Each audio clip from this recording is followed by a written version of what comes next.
Halo, selamat datang di Daunate Films. Gue sebenarnya nggak pengen memperkenalkan profesi lagi karena beberapa di antara kalian udah tahu. Mungkin sedikit aja flashback ke belakang. Gue pernah bekerja di perusahaan yang editan satu harinya itu butuh 5 editan menggunakan Adobe Premiere. Gue pernah menjadi freelance untuk ngurusin web series, TV, short film. Yang belum adalah full length film karena memang industrinya agak beda ya. Nah, tapi kurang lebih kerjaan gue adalah seorang editor. So, di episode kali ini gue akan sedikit sharing dan ngasih tips cara memilih laptop untuk editing. Nah, khususnya untuk Adobe Premiere Pro. So, inilah pilih laptop editing 2020 bersama Anjas Maranita.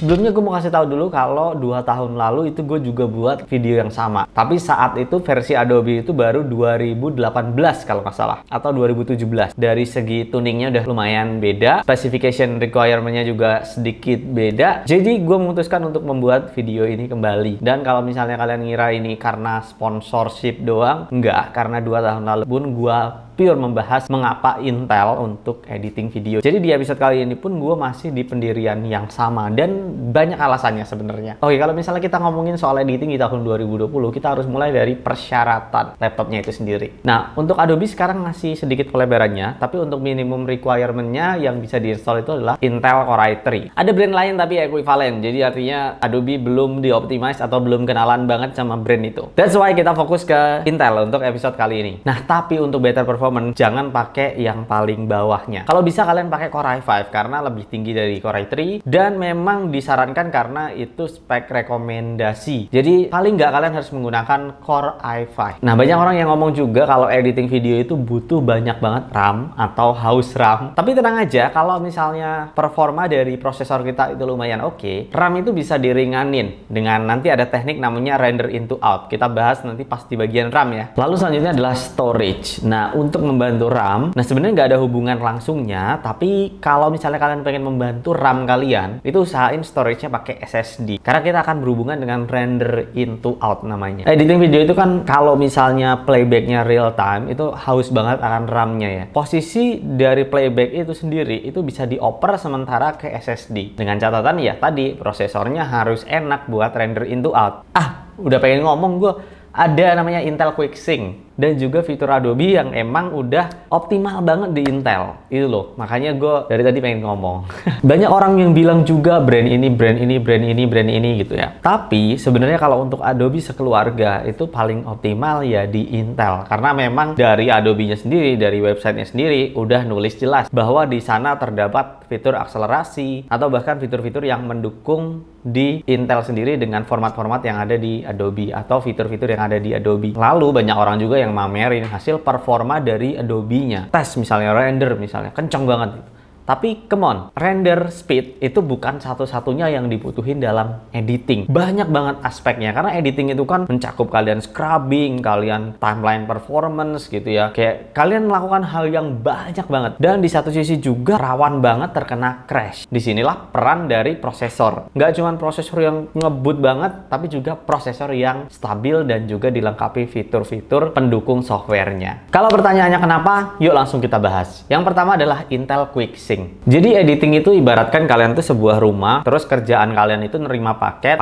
yang dibungkus, atau bahkan paket yang dibungkus rapat banget, terus kalian harus ngebukanya, ngebongkar-bongkar, mindahin paketnya, terus kalian ngetutup paketnya lagi, atau ngerapiin paketnya lagi. Nah, hal-hal itu disebut dengan encoding dan decoding. Nah, di Adobe sendiri, fitur encoding dan decodingnya itu dioptimalisasi dengan Intel QuickSync. Sehingga kalau misalnya kalian aktifin Intel QuickSync yang dimana udah ada dari Intel generasi keempat, editing kalian akan lebih optimal. Apalagi kalian menggunakan format-format seperti H264 gitu ya, yang memang udah dioptimalisasi banget sama Intel. Nah, kalau misalnya kalian pakai mentahannya Sony tuh, XVCS tuh, wah itu mantep banget karena emang formatnya editable banget. Walaupun kalau di preview warnanya suka aneh, tapi kalau diedit pakai Intel itu bener-bener enak banget. Nah, kurang lebih kalau ngomongin paket tadi, Intel QuickSync itu adalah kunci kunci yang cocok untuk ngebuka paketnya. Dia bisa ngebongkar dengan baik, dia bisa nge-wrap dengan sangat rapi, dan juga kompatibel sama paketan-paketan yang masuk gitu. Kalau misalnya di luar sana ada paketan lain yang tipenya lain, ya silahkan pakai. Tapi kan sekarang kita ngomongin Adobe, di mana paketannya ya yang punya Intel Quick 6. It just work. Nah, it just work tuh maksudnya gimana? Ketika kita menggunakan Intel, nah Intel dibandingkan dengan yang lain, itu Intel bekerja optimal, maksudnya nggak terlalu banyak bug gitu ya. Ya banyak yang ngomong, kata siapa. Ya, Anda ngedit berapa jam, Pak? Outsource saya itu ngedit bisa sampai 5 editan per hari. Yang kalau misalnya lagi quantity ya, gue kan memang kerjain dan tim gue itu outsourcing editing gitu ya.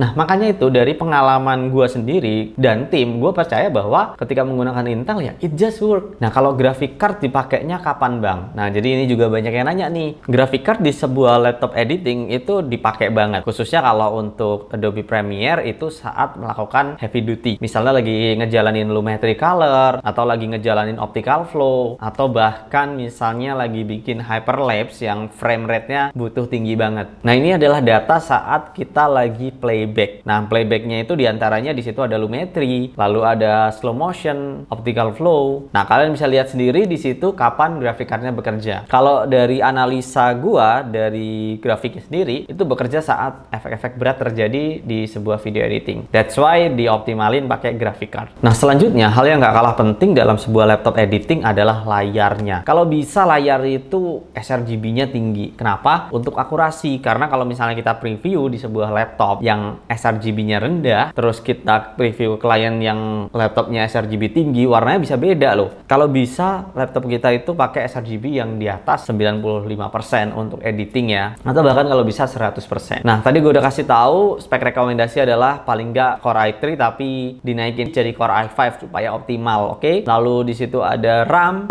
juga kira-kira untuk pemakaian normal editing kalau Full HD itu bisa kepake sampai 6 gigaan. Kalau misalnya kalian pakai 4K itu harus di atas 16 giga karena yang kepake sekitaran 20-an giga sekian. Nah, untuk storage usahain pakai SSD supaya dia lebih cepet gitu ngeload datanya, atau kalau import file lebih cepet juga. Nah, kalau graphic card sendiri gua saranin kalian pakai kayak MX 250 gitu ya, biar dia bisa ngebantu performa dari CPU-nya juga. Nah, misalnya kalian pakai GPU yang lebih tinggi, misalnya pakai RTX 2070, nah itu juga lebih tinggi lagi bantuannya ke CPU-nya gitu. Nah, coba kita langsung inspeksi aja dari sebuah laptop, yaitu Asus VivoBook S14 ya. Kita jadiin ini pertimbangan untuk inspeksi karena dia ada di tengah-tengah. Bukan laptop yang harganya mahal banget, tapi bukan juga laptop yang terlalu murah. Nah, pertama kita bisa nilai banget itu dari layar. Laptop ini tuh layarnya 100% sRGB. Seperti yang tadi gue bilang, kalau kalian ngedit, enaknya pakai 100% sRGB. Karena kalau misalnya di bawahnya, bisa warna kalian nggak akurat. Misal kalian lagi grading gitu ya, warnanya bisa beda. Jadi usahain pakai yang sRGB-nya 100%. Dan dia 14 inch, which is enak aja kalau dipakai buat ngedit. Untuk bedain lagi sama yang mungkin speknya tinggi banget, layarnya itu biasanya terletak di deltanya. Kayak misalnya di atas ini ada laptop ZenBook yang deltanya kurang dari 3 misalnya, itu wah sangat-sangat akurat. Ini nggak ditulis berapa deltanya, tapi yang jelas sRGB 100%, which is good. Kalau misalnya kalian beli laptop di bawah series ini, mungkin yang dikorbanin salah satunya adalah layar. Nah, selanjutnya tadi gue bilang bahwa laptop itu penting banget mempunyai storage yang bagus. Kalau di laptop ini itu dia pakai SSD. Untuk kebutuhan 100 Mbps, pasti ini udah bisa banget. Kalau 4K ya, 4K itu kan 100 Mbps tuh. Jadi kalau misalnya kalian buka editan 4K itu sampai 100 Mbps. Jadi laptop ini harusnya bisa untuk ngedit 4K ya. Tapi ya itu RAM-nya harus dihemat-hemat. Nanti gue kasih tahu caranya. Oke, yang penting dari storage ini udah SSD. Nah, kalau hard drive, kalian mungkin bisa ngedit di Full HD karena loadnya nggak akan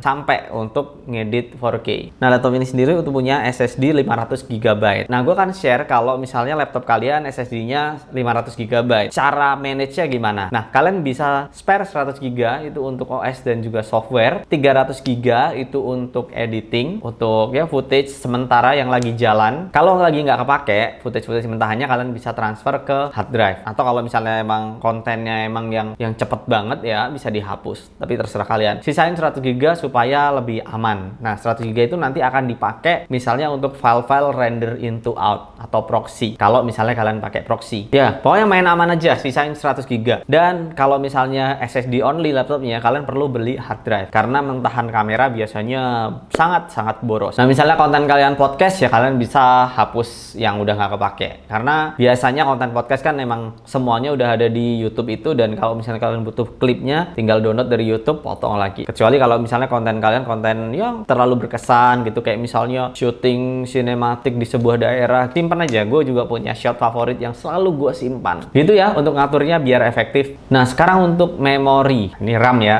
RAM di laptop ini sayangnya masih 8 GB, dan kebutuhan untuk 4K itu tadi gue bilang 24 GB. Nah, caranya adalah saat kalian preview itu kalian buat jadi seperempat. Perempat dari 4K itu sebenarnya masih Full HD. Dan ketika kalian play Full HD di layar Full HD itu sebenarnya nggak kelihatan banget kalau itu kalian play seperempat. Gitu teman-teman. Jadi nggak usah khawatir ngedit 4K dijadiin previewnya seperempat, karena sebenarnya di laptop yang layarnya Full HD file 4K-nya nggak terlalu kelihatan banget. Kecuali hasil ekspornya di YouTube, nah itu baru kelihatan. Nah, untuk yang RAM-nya kecil kayak gini, ini nggak kecil sih, tapi pas lah bisa dipakai. Itu kalian harus rajin render in to out, karena kan kalau kita play itu haus banget RAM-nya. Nah, kalian render in to out itu akan otomatis disimpan di SSD sementara. Jadi kalau di play lagi RAM-nya nggak terlalu kepake banyak. Itu enaknya kalau misalnya kalian pakai Core i5 gitu ya, sama SSD gitu. Jadi RAM-nya bisa lebih kecil karena emang banyak kerjaan yang emang diekspor jadi proxy atau di render into out, dijadiin file sementara. Ingat untuk render into out, sisain tadi 100 GB biar lebih aman. Selanjutnya adalah GPU. Nah, ini GPU ini banyak juga yang menjadi pertimbangan laptop untuk ngedit. Nah, Adobe sendiri sebenarnya untuk performanya itu lebih ke CPU banget. Kecuali kayak DaVinci Resolve ya, prosesnya itu semuanya GPU gitu ya. Kalau misalnya kalian pakai Adobe Premiere Pro, itu yang paling diutamakan adalah CPU-nya. Tapi GPU-nya kepake. Seperti tadi gue bilang, kalau misalnya kalian lagi menggunakan efek yang berat, di situ CUDA core-nya akan aktif dan bekerja. Nah, jadi kalau misalnya dari laptop ini sendiri itu udah ada NVIDIA MX 250 yang dimana sebenarnya udah sangat cukup untuk editing, tapi mungkin beratnya kalau ketemu kayak optical flow gitu, aduh yang pokoknya udah grading yang multiple layer gitu bisa berat sih, cuman lumayan. Nah, misalnya kalian pakai GPU yang lebih tinggi, misalnya pakai RTX 2070, nah itu juga lebih tinggi lagi bantuannya ke CPU-nya gitu. Jadi GPU itu bisa jadi pertimbangan, tapi tetap yang paling utama adalah prosesornya, karena semuanya itu baliknya kerjanya di prosesor. Nah, sekarang gue kasih gambaran lagi, misalnya kita balik lagi ke laptop ini ya, pakai Core i5, RAM-nya 8 GB, SSD 500 GB.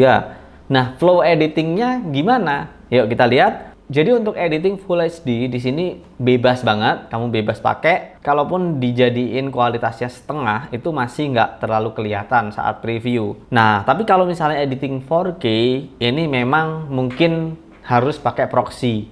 Nah, nanti kapan-kapan gue jelasin cara ngedit pakai proxy, full tutorialnya, biar laptop kalian itu mampu untuk ngedit 4K, tapi di laptop yang harusnya speknya Full HD doang.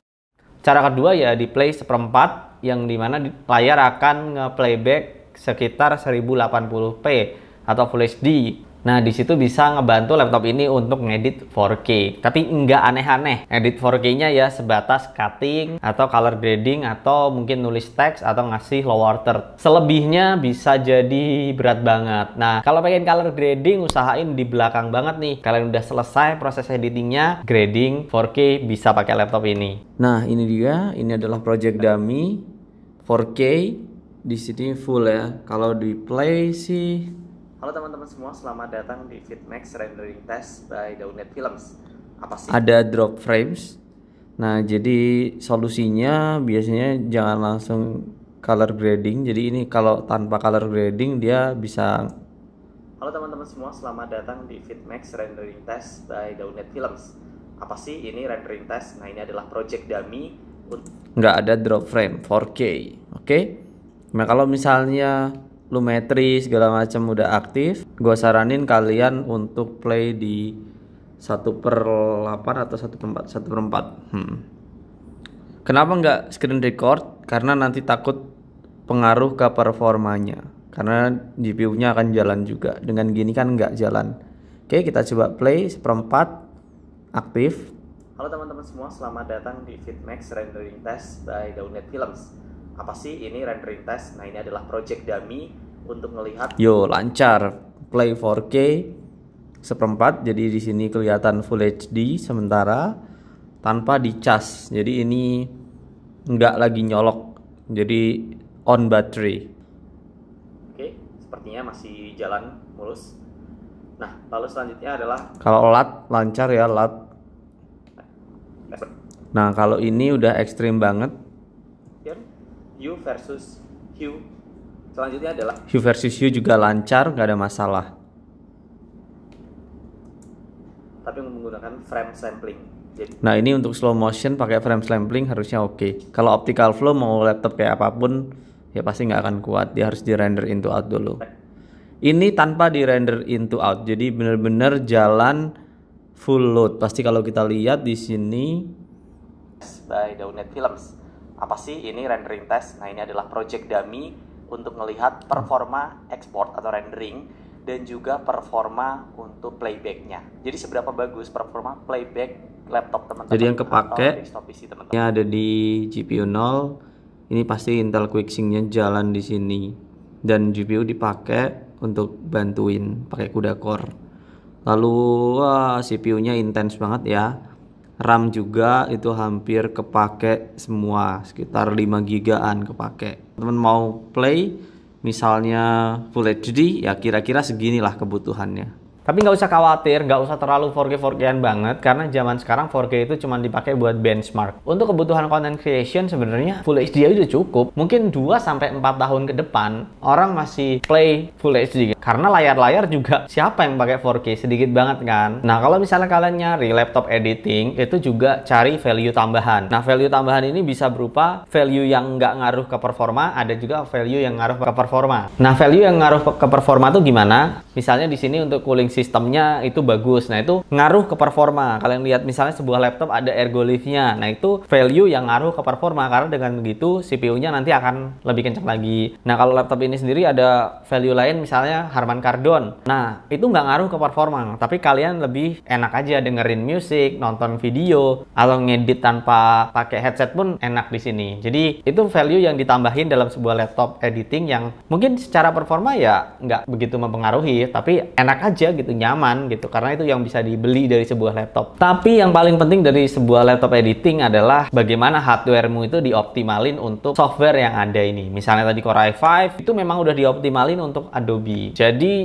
Adobe akan berjalan sangat-sangat baik di sini. Harganya adalah 14,9 juta untuk Core i5, 15,9 juta untuk Core i7. Nah, tapi jangan dilihat dari satu sisi doang. Nah, misal contohnya itu Intel, mereka emang agak lebih mahal sedikit, tapi mereka jual solusi di sini, di mana memang hardware-nya dioptimalisasi untuk Adobe Premiere gitu.